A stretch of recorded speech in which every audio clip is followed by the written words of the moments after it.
So being that I'm a videographer who lives in a smaller city of around 300,000 people in the middle of the prairies in Canada, throughout the years, I've done certain things to brand myself differently than the rest of my competition. Not only has this led to more work inside the city and surrounding area I reside in, but it also has opened up plenty of opportunity to travel for video projects along with gain recognition far and beyond where I live. I'm going to break this down into 4 points, and I will say that when you're building a brand, your brand isn't recognized and appreciated overnight. That's just me being totally brutally honest. I first picked up a camera about a decade ago to film automotive videos strictly as a hobby.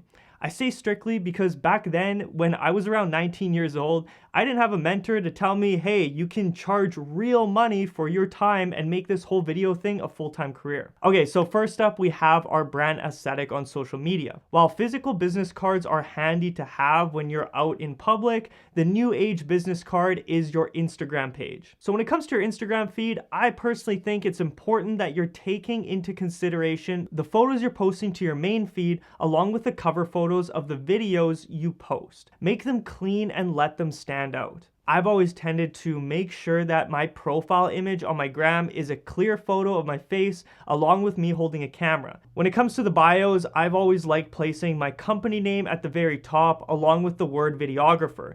Any sort of credentials you have that are unique to your accomplishments. Like for me, for example, I have my subscriber count on YouTube. I've seen others put their total number of views on their YouTube channel or the number of clients they've worked with over the years. Nearing the bottom, I write out where I'm based out of, and last but not least, a call to action to click on the link in the bio. Also to note that I added emojis at the beginning of each line just to make the bio look a little more clean. The link in your bio can be done for free using an app called Linktree.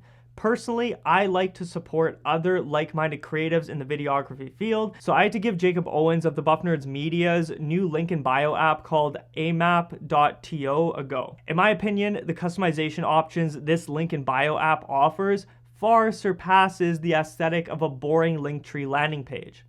I'll leave a link to amap.to's website in the link in the description so you can check out what it all has to offer.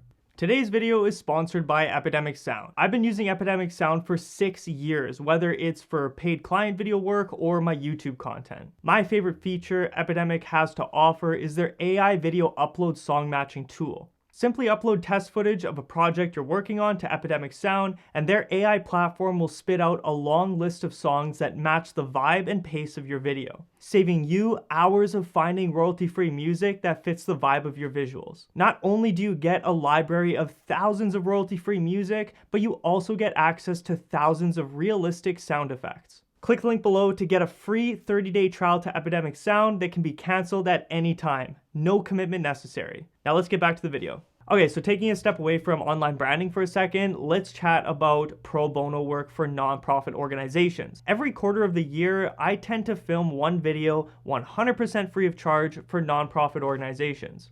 The most recent one I did was for a nonprofit called Invisible Mental Health. There's a few bonuses to filming this free work, and that would be the fact that you're doing it completely for free. So you can be extremely selective on who you give your time away to.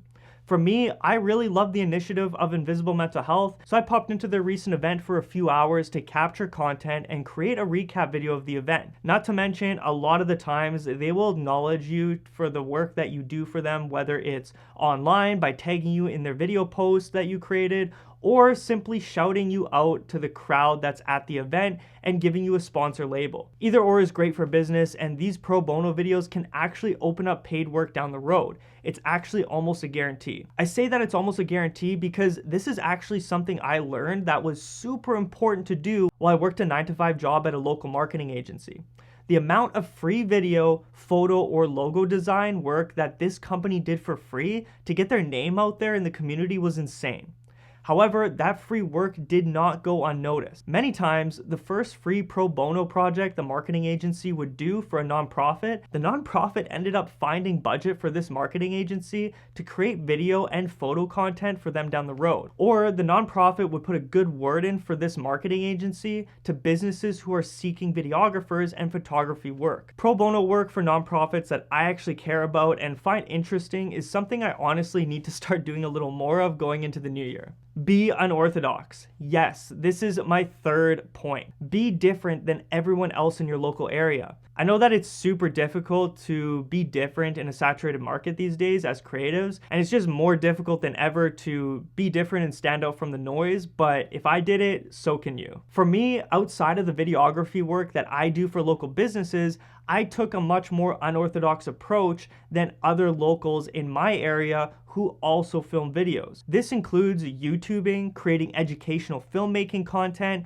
and building a real following on the platform of like-minded creatives. I'm not trying to toot my own horn here or anything, but in my entire province, I'm like the first videographer to build a legitimate following in the niche of filmmaking. I've seen many people in my area try to do this, but they just fall through the cracks in terms of the consistency of posting and then simply stop. As you guys know, I've also tapped into passive income streams surrounding the filmmaking niche. I have an online shop where I sell digital assets such as raw editing files, LUTs, photo presets, filmmaking ebooks, and much more. Again, you guys should know this by now, but I also sell online educational courses for filmmakers. If you guys want to learn what my online music video course and car video courses have to offer, I've left links to those in the description down below. Again, nobody in my local area or entire province has gotten into online educational courses surrounding videography education. Still, to this day, I'm the first to do it, and people see this and respect the hell out of it. Not to mention, if a client or prospective client knows that you create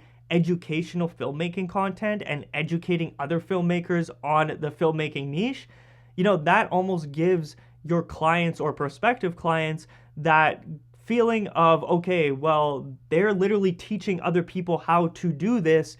I almost feel better hiring this person rather than an agency or another freelancer. Lastly, and this should be a given at this point, is repurposing your short form content onto all social media platforms across the board.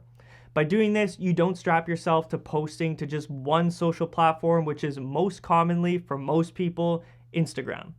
Reposting your Instagram content, whether it's horizontal or vertical, to TikTok, your business's Facebook page, and YouTube are all good practices and simply expand your network and potential viewability to local businesses and brands. It's literally just free organic eyes on your work that doesn't cost a damn cent to do. So guys, those are my 4 tips to better brand yourself as a videographer in your local area and abroad. In my opinion, I think that branding is everything in our day and age, and just know that there are so many businesses and brands out there that don't have in-house videographers or creatives, meaning that they have to fork out thousands of dollars of marketing budget per year to keep up with a high standard of content that actually gives them a return on investment. Us being videographers, being able to produce, shoot, and edit our content for a whopping $0 makes it a no-brainer that we should be producing content for our own brands. Yes, it costs sweat equity and maybe a few sleepless nights to get some content in the vault and schedule it out, but again, it doesn't cost us any marketing dollars to produce that content and post it to our socials to further promote ourselves. Hope you guys enjoyed this video, and let me know in the comments down below if you agree with my points and maybe do all of these things that I've mentioned, or are considering taking some of these points I've mentioned and applying them to your own videography business. Thanks everyone for watching. Appreciate your guys' support as always, and I'll catch you guys on the next video. Peace.